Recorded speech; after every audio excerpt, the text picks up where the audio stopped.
ప్రజలకు సేవ చేయాలి అనే లక్ష్యంతో రాజకీయాల్లోకి అడుగుపెట్టిన పట్నం సునీత మహేందర్ రెడ్డి ప్రజల ఆశీస్సులతో 3 సార్లు జిల్లా పరిషత్ చైర్మన్ గా పనిచేశారు. తన సొంత జిల్లా ఉమ్మడి రంగారెడ్డి ప్రజలకు మరింత విస్తృతంగా సేవ చేయాలి అనే ఉద్దేశంతో మల్కాజిగిరి ఎంపీగా పోటీ చేస్తున్నారు. ప్రజా ప్రతినిధిగా సునీత మహేందర్ రెడ్డి పనితీరు చూసిన ఎవరైనా మళ్లీ ఆమె మా ప్రజా ప్రతినిధిగా ఉండాలని కోరుకుంటారు. దానికి నిదర్శనమే 3 సార్లు జిల్లా పరిషత్ చైర్పర్సన్ గా ఉండడం. 3 సార్లు జెడ్పీటీసీగా ఆమెను ప్రజలు గెలిపించారు. స్థానిక సంస్థల ప్రజా ప్రతినిధిగా ఎంతో చురుగ్గా పనిచేసిన పట్నం సునీత మహేందర్ రెడ్డిని ఎంపీగా గెలిపిస్తే మల్కాజిగిరి ప్రజలకు అందుబాటులో ఉంటూ వారి సమస్యలను పరిష్కరించేందుకు కృషి చేస్తారు అనడంలో ఎలాంటి సందేహం అవసరం లేదు.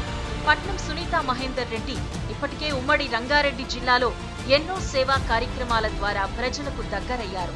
ఓవైపు రాజకీయ నాయకురాలిగా ఉంటూనే మరోవైపు ప్రజలకు అవసరమైన విద్య, వైద్యానికి సంబంధించి ఎన్నో సేవా కార్యక్రమాలు నిర్వహించిన ఘనత పట్నం సునీత మహేందర్ రెడ్డి సొంతం. మల్కాజిగిరి నియోజకవర్గం దేశంలోనే అతిపెద్ద లోక్సభ నియోజకవర్గం. ఇక్కడి ప్రజల గొంతుకను పార్లమెంట్లో గట్టిగా వినిపించే లీడర్ కావాలి.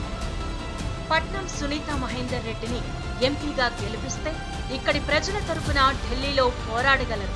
అంతేకాదు కేంద్ర ప్రభుత్వం నుంచి ఎక్కువ నిధులు తీసుకురాగల సామర్థ్యం కలిగిన నాయకురాలు. జిల్లా పరిషత్ చైర్పర్సన్ గా పరిపాలనలో ఎంతో అనుభవం గడించిన పట్నం సునీత మహేందర్ రెడ్డి సేవలు మల్కాజిగిరికి ఇప్పుడున్న పరిస్థితుల్లో ఎంతో అవసరం. ప్రజలందరికీ నిత్యం అందుబాటులో ఉండే వ్యక్తి పట్నం సునీత మహేందర్ రెడ్డి. ఎవరికైనా సమస్య ఉంటే తక్షణమే దాని పరిష్కారానికి చొరవ చూపించే వ్యక్తిత్వం ఆమె సొంతం. కుల మతాలతో సంబంధం లేకుండా ప్రజలందరికీ సమన్యాయం అందాలి అనే ఆలోచనతో పేద, మధ్యతరగతి ప్రజలకు అండగా నిలిచే వ్యక్తి పట్నం సునీత మహేందర్ రెడ్డి. ఆమెను ఎంపీగా గెలిపించుకుందాం. మల్కాజిగిరి లోక్సభ నియోజకవర్గాన్ని అభివృద్ధి చేసుకుందాం.